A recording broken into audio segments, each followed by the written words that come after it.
ত্রয়োদশ জাতীয় সংসদ নির্বাচন ও গণভোটের তফসিল সহ বিভিন্ন বিষয় পর্যালোচনা করতে নির্বাচন কমিশনের 10ম সভা। অংশ নেন সিএসি সহ সব কমিশনার।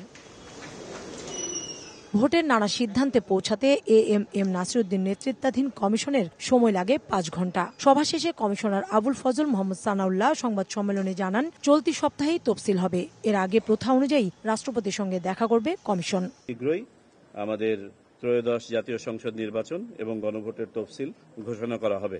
যেমনটি আমাদের মাননীয় প্রধান নির্বাচন কমিশনার মহোদয় বলেছেন, এই সপ্তাহের মধ্যেই কোনো এক সময় আমরা তফসিল ঘোষণা করব।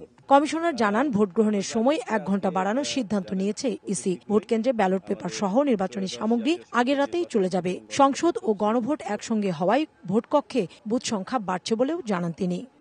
আপনাকেই বলছি, ইন্স্যুরেন্স করলে সিটিতে সুরক্ষা পাবেন নিশ্চিত। সামগ্রীর ব্যাপারে আলোচনা হয়েছে।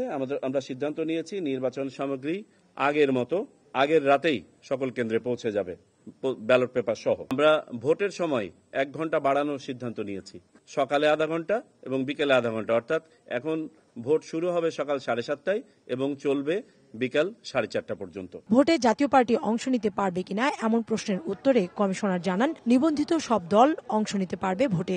রাজনৈতিক বক্তব্যের ব্যাপারে আপনারা জানেন, ওই সময় তারা বলে গেছেন। আমাদের অবস্থান হচ্ছে, আইন যাদেরকে পারমিট করবে তারা ভোটে অংশগ্রহণ করবেন এবং আইন বলা আছে কারা ভোটে অংশগ্রহণ করতে পারবেন না। বেসরকারি প্রতিষ্ঠানের কাউকে আপাতত নির্বাচন কর্মকর্তা হিসেবে নিয়োগ দেবে না ইসি। সোমবার থেকে পোস্টাল ব্যালট ছাপানো শুরু হবে। পরদিনই বিদেশে পাঠানো হবে ব্যালট। প্রতিবারের মতো ভোট গ্রহণের দিন সাধারণ ছুটি থাকছে।